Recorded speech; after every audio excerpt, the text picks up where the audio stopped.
Olá, amigos e amigas do nosso Apostolado de Defesa Católica, Salve Maria.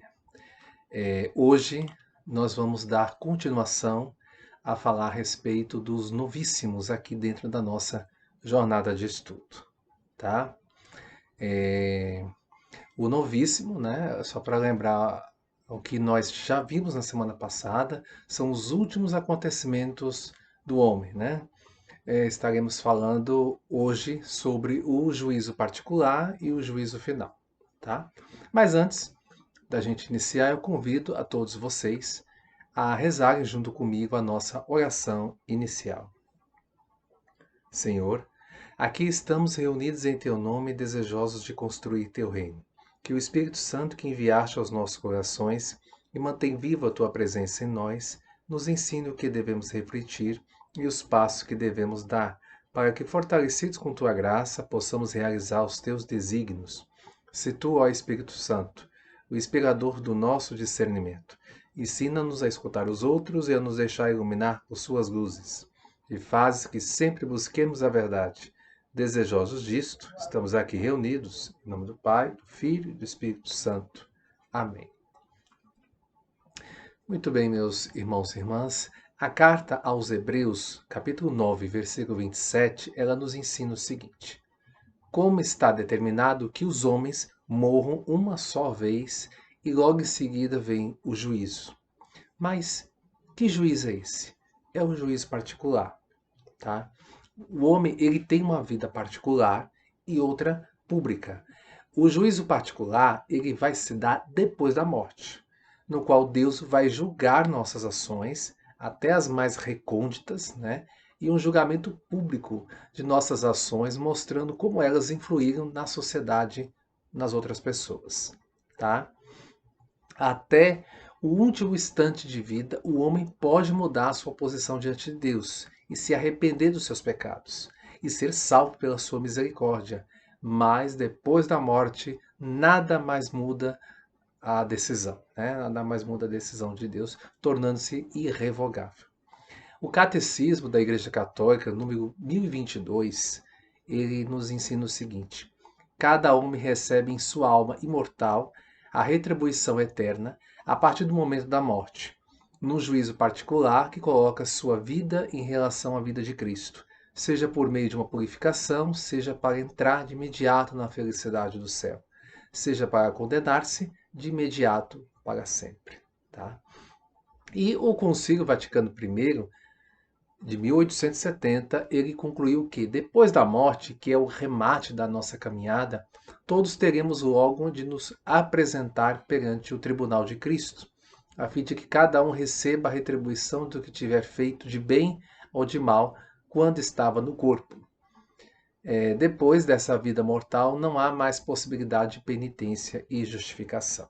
Isso está também na segunda carta de São Paulo aos Coríntios, capítulo 5, versículo 10, e também uma continuação, né, da carta dos Hebreus, capítulo 9, versículo 27. Assim, há um julgamento de cada alma após a morte da pessoa. Esta não morre, a alma da pessoa não morre, e esta não fica também inconsciente, mas ela volta para Deus, que o criou, né, e recompensará cada um conforme as suas obras. Antes de reinarmos com Cristo, compareceremos diante dele, como diz o livro do Apocalipse, né? Eu ouvi uma voz do céu que dizia: escreve, felizes os mortos que doravante morrem no Senhor. Sim, diz o Espírito, descansem dos seus trabalhos, pois as suas obras os seguem. Livro do Apocalipse, capítulo 14, versículo 13. O juízo final, ele será então uma grande aula de história, onde ficará patente como prejudicamos ou ajudamos o próximo durante a história. Né? Esse juízo necessariamente teria que ser na presença de todos os que viveram na história e, portanto, só pode ser no final. É aquele que vai acontecer no final dos tempos. Tá? Nosso Senhor Jesus Cristo, ele vai julgar todos, assim como nós rezamos em nosso credo. Né? A gente reza um dos artigos do nosso credo, né? Que Nosso Senhor vai julgar os vivos e os mortos. Mas aqui vivos e mortos não significa vivo e morto biologicamente, mas espiritualmente.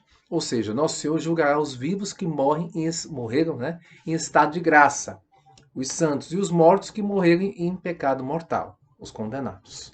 Tá? O catecismo da Igreja Católica explica também o que a Igreja sabe a respeito do juízo final. Ela certamente não sabe os detalhes e como acontecerá, mas sabe o essencial que nos interessa. Veja só, isso está no número 1040 do Catecismo. O juízo final acontecerá por ocasião da volta gloriosa de Cristo. Só o Pai conhece a hora e o dia desse juízo. Só Ele decide de seu advento. Por meio de seu Filho Jesus Cristo, Ele pronunciará então sua palavra definitiva sobre toda a história. Conheceremos então o sentido último de toda a obra da criação e de toda a economia da salvação, e compreenderemos os caminhos admiráveis pelos quais sua providência terá conduzido tudo para seu fim último. O juízo final revelará que a justiça de Deus triunfa de todas as injustiças cometidas por suas criaturas e que seu amor é mais forte do que a morte. Ok? Bem, meus amigos e amigas, meus irmãos e irmãs, então aí foi vamos dizer assim, uma breve explicação a respeito sobre tanto o juízo particular quanto o juízo final. Tá certo? Na próxima semana a gente vai estar falando sobre purgatório e vamos estar falando também sobre o inferno. Tá certo? Bom, convido agora também os nossos amigos e amigas para que juntos possamos rezar a nossa oração final. Senhor, nós te damos graças por mais este encontro no qual compartilhamos as nossas alegrias e esperanças, ilusões e desilusões, projetos e dificuldades. Nós te damos graças também por tua bondade e tua presença em nós. Faz que cresça entre nós o espírito fraterno, que tenhamos um só coração e uma só alma e que sejamos uma família evangelizadora. Amém. Muito bem, meus amigos e amigas, meus irmãos e irmãs. Agradeço então a todos que me assistiram até agora a respeito sobre esses assuntos são interessantes, né? A respeito sobre os últimos acontecimentos da vida do homem e da mulher aqui nesse mundo, tá? Então convido vocês mais uma vez na próxima semana estarem me acompanhando aqui para que juntos possamos falar, como eu disse, né, sobre o purgatório e sobre o inferno. Que Deus os abençoe, que os anjos os proteja. Salve Maria.